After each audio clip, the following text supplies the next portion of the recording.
Bonjour à tous, Noémie, toiletteuse depuis bientôt 17 ans.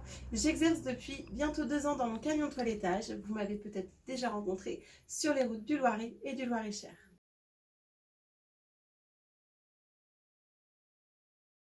Vous avez été nombreux et nombreuses à me demander comment entretenir votre animal.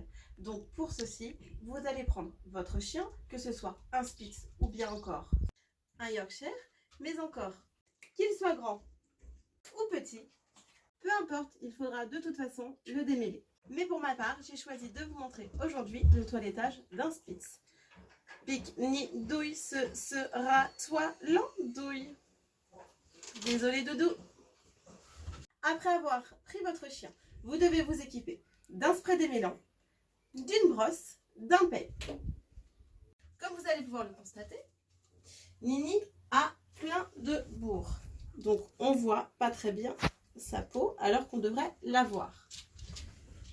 Vous allez donc venir prendre votre spray démêlant, faire attention évidemment aux yeux et à la truffe de votre chien, badigeonner votre chien de spray démêlant. N'hésitez pas à lever le poil pour le faire rentrer à l'intérieur.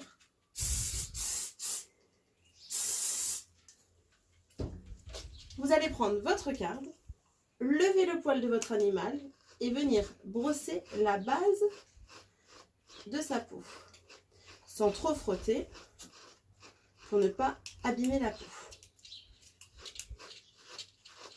Et tout délicatement, vous allez laisser libérer du poil. N'hésitez pas, s'il reste des nœuds, à relever et à recommencer l'expérience jusqu'à éliminer toute la bourre de votre animal.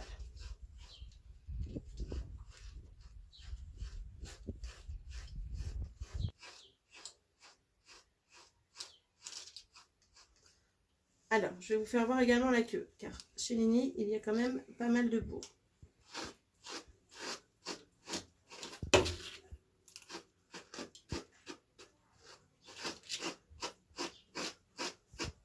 Donc, on évite de brosser la queue de l'animal, hein, qui est en dessous le poil. Vous venez brosser les côtés. N'hésitez pas à maintenir la base du poil s'il y a un gros nœud pour éviter de faire mal à votre chien.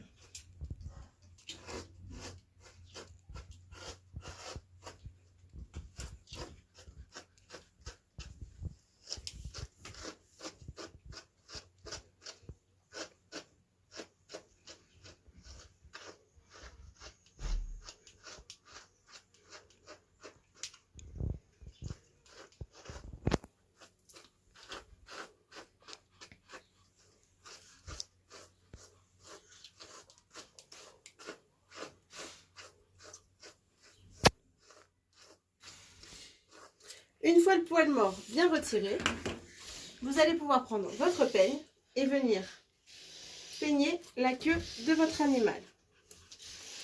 Si vous sentez que ça accroche encore un peu trop, vous n'hésitez pas à reprendre la brosse pour enlever bien évidemment le surplus de bourre ou le nœud pour ne pas le blesser.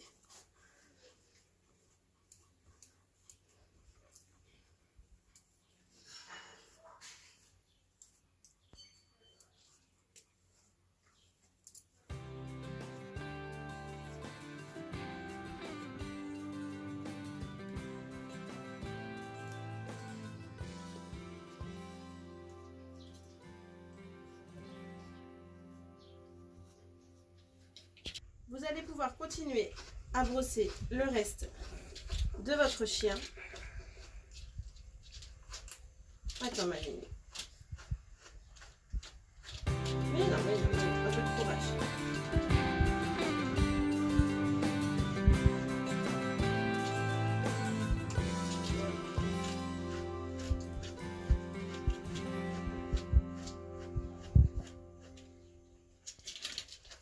Lève-toi, Nino, lève-toi.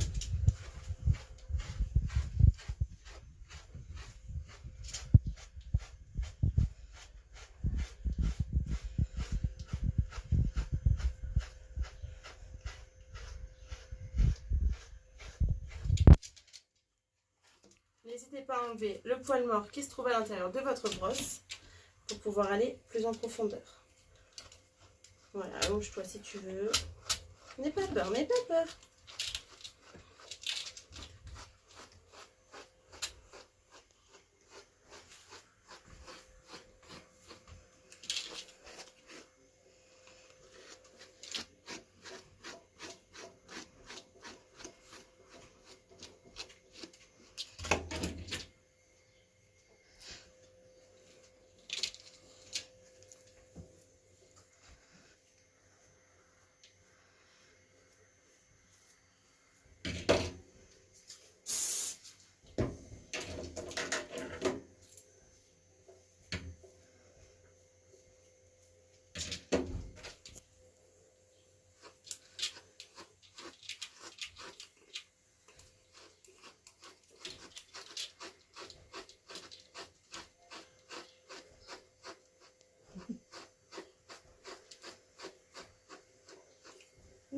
Bien.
Le brossage de votre animal doit toujours se faire dans un endroit calme. Si d'autres animaux sont présents dans la pièce, comme en ce moment même, ces animaux doivent être calmes et ne pas venir embêter ou solliciter l'animal que vous êtes en train de coiffer. Vous devez vous-même être très calme. Si votre chien panique car il n'aime pas le brossage, comme 98% des chiens, même Nini n'aime pas ça, elle se laisse faire, mais à contre-cœur. Quand vous allez venir les brosser, donc je sais que Nini, par exemple, ici, elle n'aime pas trop ça. Elle a les yeux qui me regardent avec beaucoup de tristesse pour que je puisse arrêter de la toiletter. Évidemment, ne cédez pas. N'hésitez pas à la rassurer ou à le rassurer et à lui parler. Ah ma Nini, c'est rien. Bon oui, tu vas être belle. Si votre chien se met à se coucher sur le côté, par exemple, pour vous empêcher de continuer le brossage, vous allez venir relever votre chien, calmement, toujours, en lui disant « c'est rien, allez, c'est rien, t'es beau, t'es beau ». Et cela va l'encourager. N'hésitez pas à encourager votre chien. Si votre chien, par contre, a un mauvais comportement, qu'il se retourne et qu'il essaye, par exemple, de vous pincer, ce qui peut arriver si vous ne l'avez pas habitué tout petit au toilettage, vous allez venir fermement lui dire « non, c'est pas bien » et continuer le brossage. Si jamais il se retourne pour venir vous attraper la brosse, vous allez mettre votre main sur son épaule, faire attention qu'il ne puisse pas vous attraper, donc près de sa tête quand même, et continuez à brosser de façon à vous protéger et que votre chien ne vienne pas vous mordre. Et tout doucement, il va falloir l'encourager et lui dire que c'est bien dès qu'il arrête de se retourner ou de regarder votre geste. Et n'hésitez pas surtout à toujours les encourager. Par contre, la pression est trop forte pour votre animal et que vous sentez que vous risquez de vous faire mordre, n'hésitez pas à poser votre animal. Mais attention, avant de le poser, il faut terminer par une note positive. N'allez pas poser un animal au sol qui a tenté d'attraper la brosse ou même de vous attraper vous-même. Donc, n'hésitez pas à le maintenir tout en étant toujours positif dans votre voix. Si vous êtes énervé, agacé, vous n'arriverez à rien avec votre chien. Donc, n'hésitez pas à continuer la zone où vous étiez en train de brosser en lui disant non. Et au moment où il va se calmer, et arrêtez, là vous arrêtez. Ça ne sert à rien d'aller insister et de risquer la morsure. Évidemment, ce n'est pas le but. Donc, une fois le chien assez détendu pour pouvoir être mis au sol, redéposez-le au sol. Laissez-le se détendre, allez vous détendre également et vous pourrez ensuite, une fois tous les deux bien détendus, recommencer les exercices de brossage. Donc n'hésitez pas à faire des petites sessions de brossage si votre chien est difficile. S'il se laisse faire, par contre, n'hésitez pas à le brosser intégralement en une fois. J'espère que cette vidéo vous aura aidé. N'hésitez pas à me suivre pour bien d'autres vidéos sur ma page YouTube qui s'affiche, ainsi que ma page Facebook qui s'affiche également. À bientôt, je l'espère. Et surtout, n'oubliez pas de rester positif pendant le brossage et à la fin, d'évidemment, féliciter votre chien.